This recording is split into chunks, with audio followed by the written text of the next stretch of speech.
and they're kooky, mysterious and spooky. They're all together ooky, the Addams Family. Their house is a... One of the reasons I started this show is because I wanted to see how some games hold up over time. Some games like Fear are still fun 5 years later, while some really old stuff like Dark Forces feels clunky and outdated after 15 years. I also wanted to test my own personal nostalgia when it came to my game library. I remember really loving Clive Barker's Undying when it first came out, because I felt it had this really rich story and created this real feeling of dread when I played it. I don't feel that anymore. Maybe it's because I know what's going to happen in it, maybe it's because it just feels subpar compared to newer games, or maybe I was an idiot when I played this back in high school. Before we start, I want to show you something that came with the game. This little... oh, come on, where is it? Why do I have so much... aha! Here it is. This little mini-diary written from the perspective of one of the main characters to flesh out the story. It's divided into chapters for each of the 5 baddies of the game, and is actually a pretty good read while waiting for the game to install. This was in the normal store box. To get stuff like this nowadays, you have to shell out for a collector's edition. That usually comes with crap like cards, posters, or bobblehead figures. What? Alright, let's let the manual tell us what this game is all about. The year is 1923. Patrick Galloway, a rugged adventurer and investigator of the supernatural, has been summoned by an old friend, Jeremiah Covenant, to his family estate in Western Ireland. Nearly a quarter of a century earlier, Jeremiah and his younger siblings had performed an ancient ritual at the Isle of the Standing Stones, like, most kids do. As a result of an innocent incantation, the Covenant siblings unleashed a horror beyond comprehension. Now on his deathbed, Jeremiah knows that Galloway is his last chance to contain the deadly curse and purge the evil from the Covenant estate. So the short of it is, you play Patrick Galloway, paranormal investigator, who reminds me a bit of Guybrush Threepwood if he were rugged, Irish, and, competent. An old war buddy of yours writes you asking for help dealing with a curse he unleashed upon his family. His 4 other siblings are all dead, but still seem to be coming back to haunt him, so it's up to you to protect him from the murderous monsters and solve the mystery behind their haunted home. It's never really explained why the Covenant family has such a massive estate on their own private isle. Maybe this was back in the days when people were rich for no reason and could do whatever they wanted. As you may have guessed, you have to track down and destroy the 4 undead Covenant siblings. It's not quite as cool as the 7 evil exes, but it's in the same league. Elizabeth, the younger daughter, has turned into a vampire thing, so you'll have to journey through a few crypts and mausoleums. Ambrose, the eldest, is an undead pirate who has a number of corsairs and mystics at his beck and call. It feels a bit like a throwback to the old 8 and 16-bit eras, where you had to traverse a themed world to defeat a boss monster at the end. Actually, I've been catching up on a lot of Doctor Who lately, and with a story as weird as this, I keep expecting the TARDIS to just materialize on the manor's front lawn.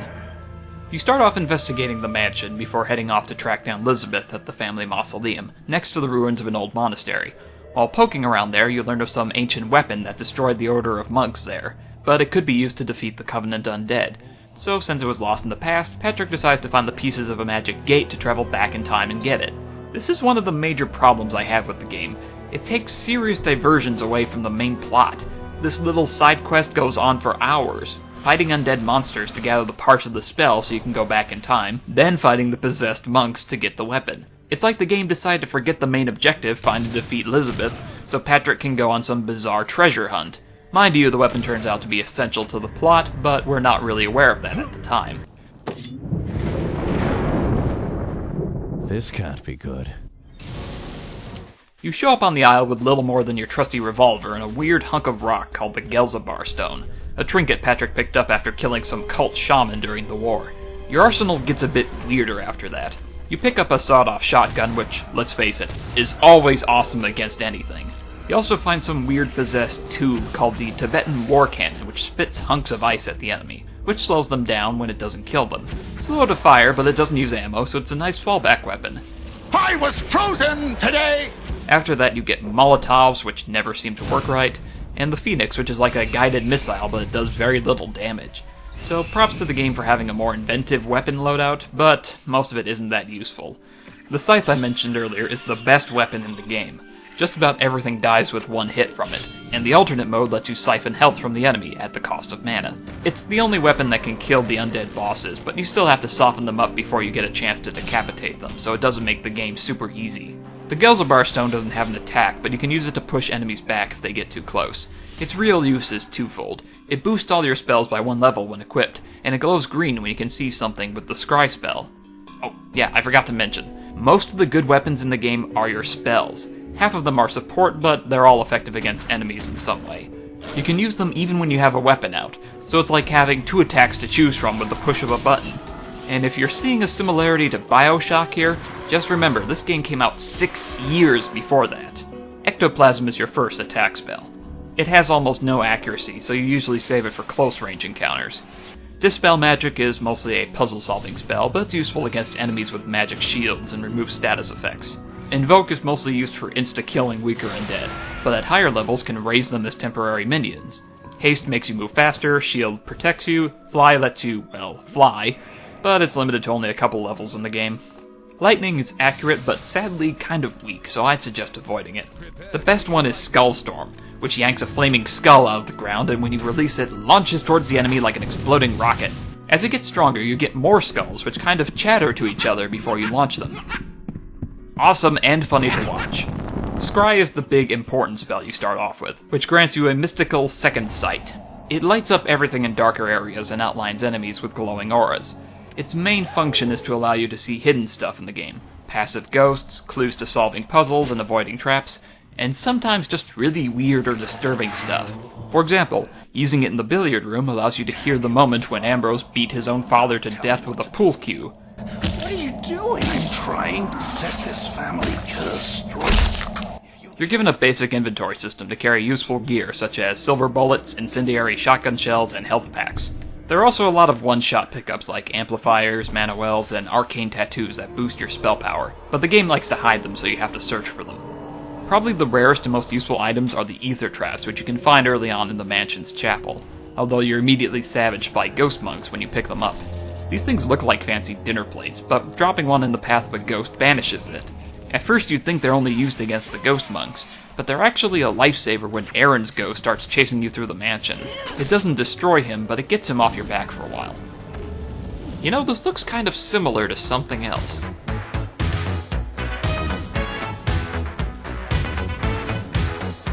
There's a pretty large variety of enemies in the game, ranging from generic monsters like the Howlers, Pirate Raiders, Evil Mages, Violent Ghosts, Skeletons, and Nightmarish Aberrations. I am disappointed that for a while the game falls back on your generic first-person shooter enemy of bad guys with guns, in a horror-themed game. But the best thing about Undying's monsters is that if they kill you, some of them have a special finishing move. It's worth getting yourself killed a few times just to see what they do. You'll make frequent trips back to the mansion, and while it's mostly linear, it will be easy to get lost and lose track of where the heck you're supposed to go next. Some doors that were open are now locked, while others you tried before are now open, so it gets confusing, and all the while Aaron's ghost is pursuing you. Overall, the mansion is the spookiest part of the game. It bleeds atmosphere and feels like the haunted house that it is. Oh, and a special note on the music. It's awesome. Sometimes a little too short or too situational, but overall it's good stuff from a composer named Bill Brown. He's done a lot of other game soundtracks, including the Rainbow Six series, the intro for Quake 2, Lineage 2, and Wolfenstein, so check him out.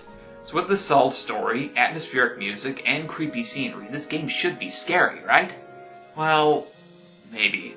If you've never played before, and if you're relatively new to video games in general, it might still be creepy. I really hate to say it, but I don't think time has been kind to this game at all. The graphics are dated, to put it nicely. It runs on a modified build of the original Unreal Engine, which was quite fancy back in the day, but by 2001 was getting quite old. It really shows its age here with muddy textures and sharp polygons on all objects. I'm honestly not sure if it's just the lighting in the game or if the textures are just painted dark. You have to use the scry spell a lot to see where you're going. Characters are also blocky with very little facial expression, bizarre exaggerated body movements, and when they talk they look like they're making that noise the parents made in the old Peanuts cartoons. Obviously, Clive Barker, the author, was heavily involved in the writing and design process of the game, since his name's right there in the title. I don't know how this compares to his other work because I honestly haven't read anything by him. And I don't know how much of the actual writing in the game is his. I hope he didn't do it all because there is a ton of text in this game. Patrick's journal outlines the basics of the game, his objectives, and every weapon or spell he picks up, but there are tons of journals, notes, and background information you pick up throughout the game. It's decent reading if you need to take a break from the game for a minute, but I can see most action fans skipping over it all. Oh, and bonus points to Barker for providing the voice of Ambrose. He really makes this guy sound like an evil scumbag. What madness has your family caused this time? Let's remember who started this whole thing, Jeremiah. A pity you're so weak you can't finish it. Probably my least favorite parts of the game are the Oneros levels. Or is it One-Iros? On-Eros? Whatever, the floaty ruins in the Magic Void world levels.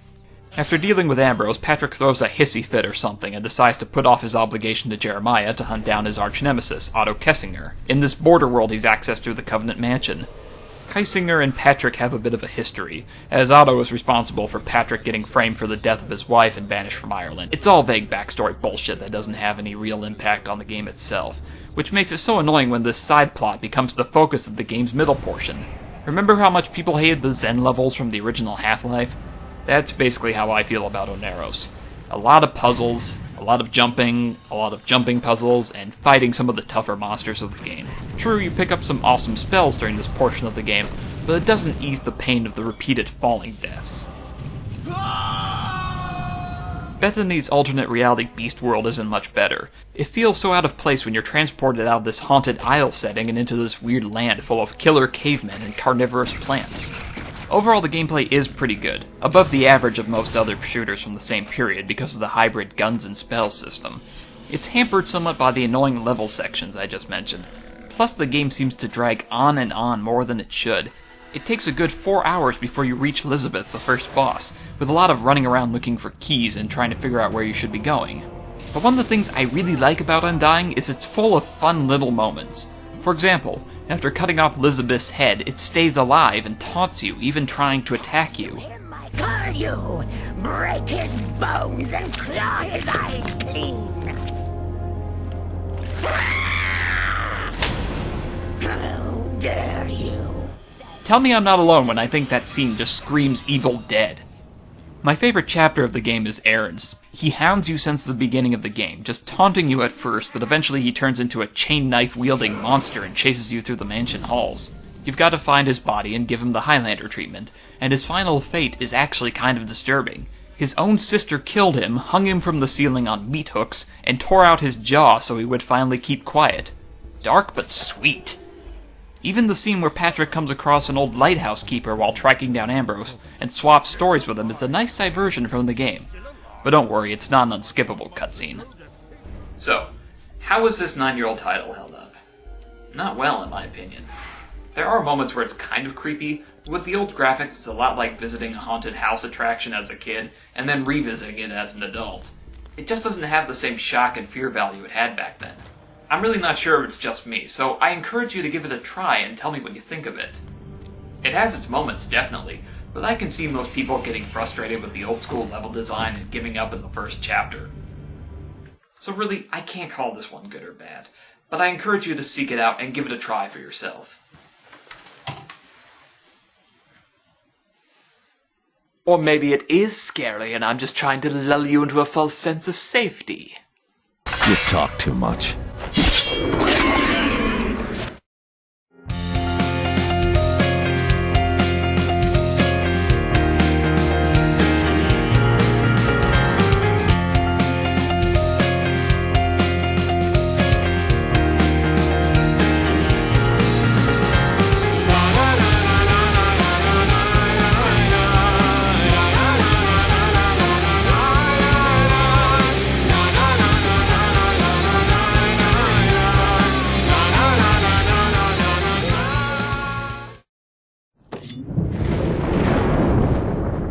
This can't be good.